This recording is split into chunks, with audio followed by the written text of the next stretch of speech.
Buenos días, profesor, compañeros. Voy a explicar la estructura de datos métrica que me tocó, que es el DBMTree. Esta estructura de datos fue presentada en este paper, se introducía en este paper. Lo que básicamente el autor nos habla es cómo construirla, para qué sirve. Nos hace una introducción primero de lo que es un espacio métrico. Un espacio métrico básicamente es un espacio que alberga objetos métricos. ¿Por qué son objetos métricos? Porque se puede medir la distancia entre objetos utilizando una métrica. En este caso, por ejemplo, puede ser una distancia euclidiana a partir de características extraídas al objeto. Por ejemplo, yo tengo una foto, le puedo extraer 10.000 características. Entonces, en el mismo espacio va a haber otras fotos a las cuales tengo que extraer la misma cantidad de características, 10.000, y medir la distancia entre ambas, ¿no? Entonces, estamos hablando de un espacio n-dimensional. Por ejemplo, si tengo 10.000 características, pues la dimensión del espacio es 10.000. Un espacio métrico tiene tres propiedades según el autor, que es la simetría, la no negatividad y la diferencia triangular. La simetría habla que si tengo un objeto A y un objeto B, la distancia entre A y B es la misma entre B y A. La no negatividad dice que no existe una distancia negativa en el espacio. O sea, dado dos objetos, su distancia no puede ser negativa. La tercera, la desigualdad triangular, es muy importante porque se utiliza para que este tipo de estructuras de datos métricas no vayan a consultar todo el espacio métrico en la búsqueda, ¿no? Eso es lo que realmente facilita la búsqueda rápida. ¿De qué trata? Por ejemplo, yo tengo tres objetos, tres objetos en mi espacio métrico. Entonces, si yo digo la distancia de acá a acá es A, la distancia de acá a acá es B y la distancia de acá a acá es C, ¿no? Entonces, ¿de qué trata esto? La desigualdad triangular dice, se basa en la propiedad de los triángulos, ¿no? Que la suma de estos dos lados no puede ser menor a este lado, ¿no? Para todos los lados. Y también que la diferencia entre estos dos lados no puede ser mayor que este lado. No es una propiedad de los triángulos, pero también se aplica a los espacios métricos, ¿no? Y va a ser muy útil. En este caso, el DBM-tree, que significa Density Based Metric Tree, un árbol métrico basado en densidad, tiene nodos, porque es una estructura jerárquica, un árbol. Vamos a explicar de qué tratan los nodos aquí. Fijémonos, el nodo tiene los siguientes componentes, ¿no? Un CEFF, que es un costo efectivo. Vamos a ver de qué trata. Los nodos tienen C entradas. Entonces en un nodo yo puedo meter C entradas. C puede ser 10, puede ser 1000, puede ser 100, ¿no? Significa que hay 100 espacios aquí para albergar objetos, ¿no? ¿Qué objetos? Objetos métricos.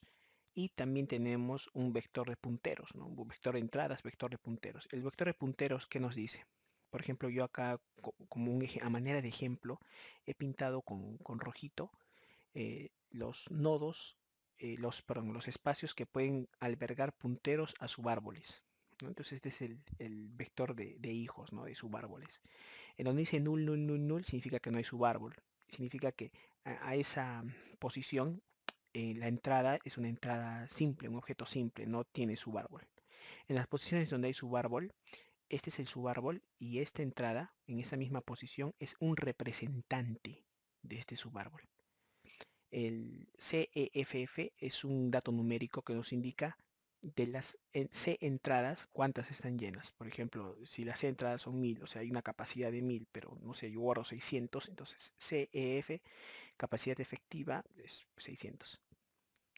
Representative Index es un dato numérico que es un índice del representante. Significa que de todos estos objetos, ¿cuál es el representante? El representante de, de un nodo en el DBM-tree es el objeto que está en el centro, ¿no? Que es el que está central y que, digamos, ha sido elegido para representar a los otros. Y tenemos también distancias. ¿Qué significa distancias? Es un vector de tamaño C distancias, que computamos, precalculamos distancias entre todos los objetos al representante, ¿no? Esto nos va a servir en la inserción, en la búsqueda, ¿no? Entonces precalculamos distancias, ¿no? Ahora vamos a ver ahora, básicamente, me voy a apoyar acá en el paper. Vamos a ver cómo es la inserción en el DBM-Tree. Fíjense aquí, este es el algoritmo de inserción. El algoritmo de inserción es muy simple. Dice, ¿qué requerimos? Un subárbol. Entonces, mi DBM-Tree es un conjunto de nodos. Entonces, yo quiero un subárbol, el nodo actual, donde voy a insertar. Y Sn es el objeto a insertar, ¿no? Qué interesante. Entonces, yo voy aquí he preparado. Imaginémonos que este es mi nodo actual, ¿no? Aquí voy a insertar el nuevo objeto. Vamos a tener dos casos, nuevo 1 y nuevo 2. Fíjense aquí. Cuando yo inserto nuevo 1, dice el algoritmo, escoge un subárbol. ¿Cómo debo escoger el subárbol? Hay dos técnicas, minDist y minGDist. Entonces, escoger un subárbol donde puede insertar ese objeto. La técnica MinDist, Minimal Distance, dice que yo debo a ese nuevo nodo enfrentarlo contra todos los nodos del nodo, perdón, no de los subárboles, porque acá hay otros nodos, sino los representantes o los objetos solos, simples, que están dentro del nodo. Por ejemplo, acá tenemos A, B, C, D, E, F, G, ¿no? Entonces, a ese nuevo 1 le voy a calcular las distancias contra todos esos y voy a ver si la distancia entre nuevo y alguno de ellos es menor que el radio que tiene ese subárbol, ¿no? La pregunta es, A, D, E, son objetos simples, no son subárboles. Entonces, en mi caso los enfrento, en este caso no. Sí lo enfrento para obtener la distancia, pero no voy a elegir esos nodos porque no son subárboles, son nodos simples. ¿No? Entonces solo puedo calcular, en este caso, perdón, computar entre B, F y G. ¿Alguno de estos tres subárboles podría albergar a mi nuevo 1? Sí, porque el radio de B es mayor a la distancia entre el nuevo 1 y B. Entonces, si yo aplico el MinDist, esta técnica me dice sí, elige al B. ¿Qué pasa en el caso de nuevo 2? En el caso de nuevo 2, el MinDist no me devuelve ningún subárbol. O sea, no hay un árbol capaz de albergar un subárbol capaz de albergar mi nuevo nodo, el nuevo 2. Entonces, son dos casos, ¿no? En el primero sí me devuelve un subárbol, en el segundo no hay. Justamente el algoritmo contempla eso. Si hay un árbol que califica, entonces estamos en el caso de nuevo 1, lo insertamos en ese árbol. O sea, llamamos recursivamente a la función insertar e insertamos nuevo 1 en B, así como lo hicimos en su padre, ¿no? En el caso de nuevo 2, yo tengo que ver si tiene espacio. Espacio de por qué. Recuerden que la capacidad de cada nodo era C, ¿no? La capacidad de cada nodo es C. Entonces, si todos estos están llenos, ya no voy a poder albergar ningún nuevo nodo. En el caso de que si no estén llenos, o sea, hay espacio aquí, simplemente yo inserto mi nuevo nodo como un nodo simple, como estos, ¿no? ¿Pero dónde? En todo en el nodo actual, ¿no? Ya, volvamos al algoritmo. Entonces, recursivamente lo mando a B, ¿no? ¿Qué pasa si lo inserto en B y había espacio? Pero después de insertarlo, B ya está lleno. Significa que debe haber una promoción. ¿Qué es una promoción? Una promoción se da cuando mi nodo ya no tiene espacio para albergar nuevos objetos. En este caso, lo que debo hacer es aplicar tres técnicas, ¿no? Tres técnicas en las cuales me van a permitir partir el nodo, ¿no? Y ver qué sucede. Vamos a ver. Fijémonos, las tres técnicas son min-max, min-sum y toCluster. Quiero hacer mención que el min-max y el min-sum están descritos en el paper original. El toCluster lo encontré en una nueva versión del paper, que la verdad no la he revisado completamente, solo revisé esa parte. que yo creo que cuando termine de implementar la estructura de datos métrica, yo voy a considerar también esta opción. ¿De qué trata? Si nos fijamos, eh, tenemos un nodo así, ¿no? Entonces, ¿qué me dice la técnica del min-max? Partir el nodo, ¿no? Porque recuerden que quien se llenó, digamos, no se llenó, se llenó todo. Ya, entonces, si se llenó todo, yo tengo que partirlo. ¿Cómo partiría si se llenó todo? Entonces, el min-max me dice, junta todos los pares de objetos que tengas en el nodo. O sea, la técnica min-dist, ¿qué dice? La técnica min-dist dice esto. Yo tengo aquí el nodo. Entonces, al tener mi nodo, yo debo elegir todos los pares posibles, ¿no? Todos los pares posibles entre sus elementos, sean nodos simples o nodos con subárbol. Entonces, lo que voy a hacer es calcular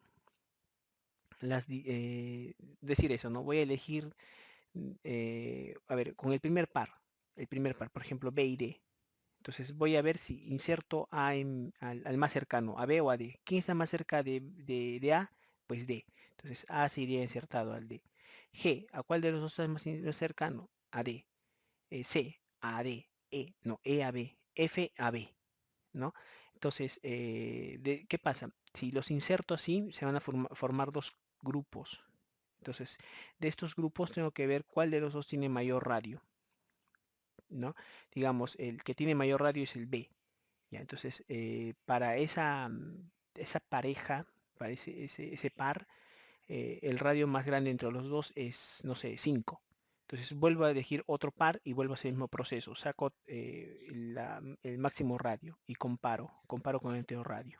No, este proceso es muy, muy pesado. Tiene un costo algorítmico de C al cubo. Entonces, ¿por qué? Porque genero todos los posibles pares y los enfrento, ¿no? Entre sí, C al cubo. Entonces, ¿cuál es el problema de esto? Que es tan pesado, es tan caro que, digamos, yo creo que es el cuello de botella de este árbol, pero lo que nos va a permitir es escoger el mejor par, o sea, el par con el radio más grande, que de entre todos es el más pequeño, pues eso se llama perdón, se llama min-max, mínimo max más grande. Por ejemplo, digamos que este nodo lo hemos partido en estos dos, ¿no? Se recalculan los nuevos representantes, porque ya no va a haber un representante, o sea, ya C no va a ser el representante. De entre los dos nuevos se recalculan los representantes, digamos, van a ser estos, este, que sería E y D, no puse acá E, pero serían los dos, y estos dos representantes se insertan en el nodo padre, ¿no? Eso es el min-max. ¿Qué es el min-sum? El min-sum es una técnica que no me dice escoge de entre los dos el que tiene mayor radio, sino suma los dos radios del par y compara y busca la suma mínima de entre todos los pares. Por eso se llama min-sum.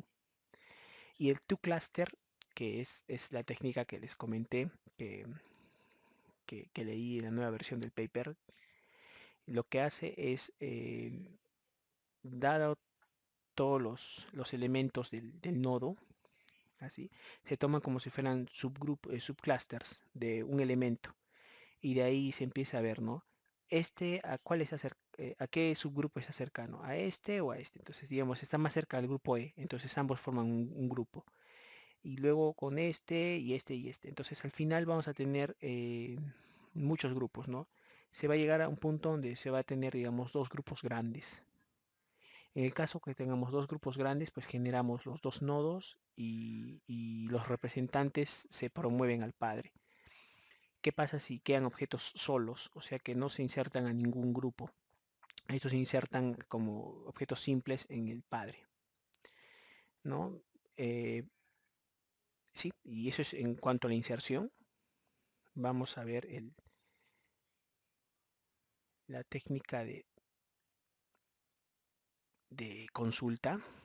Esa estructura de datos métrica, como otras estructuras de datos métrica, permiten dos tipos de consulta: range queries y KNN queries. ¿Qué significa range query? Es una consulta en rango, ¿no? Entonces, ¿cuál es la entrada? La entrada de la consulta es un objeto y un radio. O sea, yo digo, ¿no? Este es mi espacio métrico. Este es mi espacio métrico. Entonces yo digo, quiero consultar en mi espacio métrico con el objeto nuevo 2, pero dado un radio. O sea, a nuevo 2 le agrego un radio. ¿No? Digamos, es un radio muy grande. Entonces digo, bótame todos los objetos que están dentro del radio de nuevo 2, ¿no? Entonces, lo que hace este algoritmo es muy simple, es bastante simple. ¿Qué hace? Entra al nodo actual y analiza todas las entradas del nodo, ¿no? Y aquí es donde aplicamos la desigualdad triangular. Dado el objeto de consulta, decimos,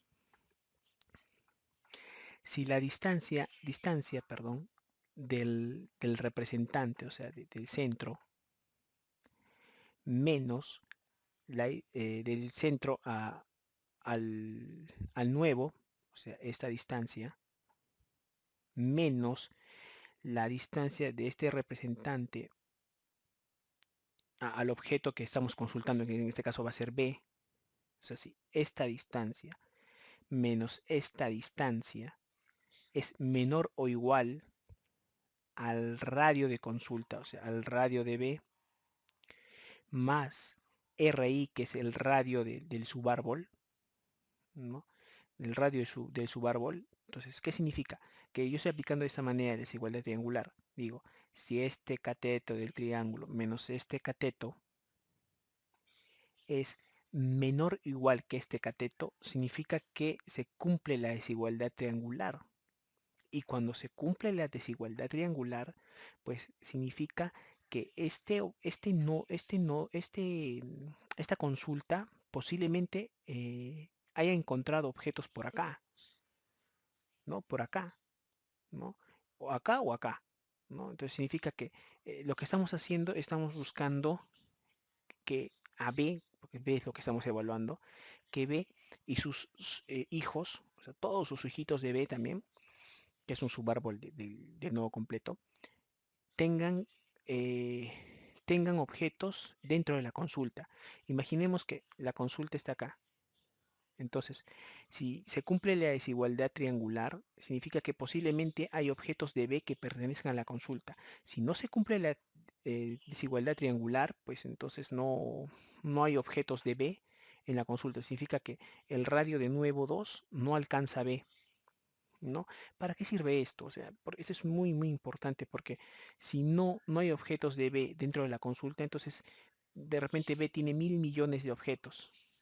Ya no es necesario consultarlos, ya no hay necesidad de calcular distancias. Entonces, he aquí la razón por la cual esas estructuras son muy rápidas, ¿no? El siguiente objeto a revisar es D. Si se fijan cuál es el radio de D, cero. Es un radio que tiene cero porque es un elemento simple. Entonces, aquí el RI va a ser cero y la distancia del centro a este y de este a este significa que se restan y significa que esta distancia de acá a acá, o sea, el radio de cobertura debe llegar hasta acá si quiere incluir a D en su resultado final, ¿no? También se analizan objetos simples. Si se analiza, si decimos que el radio llega a D, o sea, si se cumple la desigualdad triangular, D forma parte del resultado de la consulta, ¿no? Para esto hay que estar seguros. ¿Cómo? Calculando la distancia entre SI y DQ, o sea, significa entre este y este. Si su distancia es menor al radio, entonces está dentro de la consulta. Recordemos que la desigualdad triangular es simplemente para evitar entrar dentro del subárbol, ¿no? Si evitamos entrar dentro del subárbol, pues cachete, ¿no? Ya no hay necesidad de revisar, calcular distancias con todos los elementos dentro de un subárbol. De ahí decimos esto, ¿no? Si eh, ya. Si SI es un subárbol, entonces si SI es un subárbol y está dentro del radio de cobertura, pues tenemos que meternos utilizando recursividad, o sea, volvemos a llamar a la función y ya no al nodo grande, sino en nodo chiquito, ¿no? Con el mismo objeto. ¿Con qué fin? Con el fin de meternos adentro, porque posiblemente hay objetos en B que pertenecen a la consulta, ¿no? Y nada más, ese es el range query. Ya, vamos a ver el KNN, KNN, o bueno, acá no lo ha puesto, o sí, no, acá no está el KNN. No, en esta versión del paper no está. Pero básicamente lo que hace el KNN es lo siguiente. No se manda un radio, se manda un número K, ¿no? Un número K y el objeto. O sea, el mismo objeto, pero en vez de un radio, un número K. Digo 10. Entonces significa que me tiene que traer 10 elementos, los 10 más parecidos. Entonces, ¿cómo hace? Hace lo mismo, ¿no? Entra al nodo y hace lo mismo, ¿no? Ve por desigualdad triangular quiénes podrían ser las víctimas, entre comillas. Y aquí utiliza una estructura de datos métrica, por ejemplo, un heap o una cola de prioridad, puede ser lo mismo. En ese caso, el heap va a contener los elementos posibles, ¿no? Entonces, digamos, B no está en el radio de cobertura, entonces no reviso B. Digamos que E sí está en el radio de cobertura, entonces lo inserto en mi heap. De repente, mientras voy haciendo la búsqueda, encuentro mejores, más parecidos. Entonces, como es un heap, lo puedo sacar a E e ir metiendo más, ¿no? Una cola de prioridad. En este caso, va a hacer eso, va a llenar, y cuando sí un subárbol esté en el radio perdón, el radio de cobertura, pues se mete a ese subárbol. Ahora, yo dije que no había radio de cobertura al comienzo y estoy hablando de un radio de cobertura. Es porque no se le manda, pero el algoritmo dice que el radio de cobertura al comienzo va a ser infinito. Y mientras vaya ingresándose datos a este nuevo 2, pues ese radio de cobertura va decreciendo, ¿no? Entonces es como que es infinito, pero ya tengo 10. Entonces el radio de cobertura actual para ese ya no va a ser infinito, va a ser el más lejano. Eso significa que cuando encuentro estos objetos, esos objetos deben caer sí o sí en ese radio de cobertura, ¿no? Porque si no, no serían mejores que los ya encontrados. Y básicamente ese es el KNN. Bueno, el DBM-Tree tiene un algoritmo muy interesante que es el shrink, que básicamente hace lo siguiente. El shrink es una optimización. Por ejemplo, inserto mucha cantidad de objetos y me doy cuenta que hay overlappings entre mis nodos. Significa que tengo un nodo, los nodos subárboles en un mismo nodo hacen overlapping en sus espacios, ¿no? El overlapping degrada las búsquedas, no mejora para nada las búsquedas, y lo que hace el shrink es intercambiar nodos para que ya no haya overlapping. O sea, por ejemplo, tengo el nodo A, subnodo B, y hay overlapping en dos nodos. Entonces, esos dos nodos deben irse al mejor árbol, al mejor de los dos. Entonces, se va a uno de ellos y el otro reduce su radio. Entonces, shrink significa que voy a compactar los nodos, ¿no? Es una mejora muy buena. Y eso sería todo. Gracias.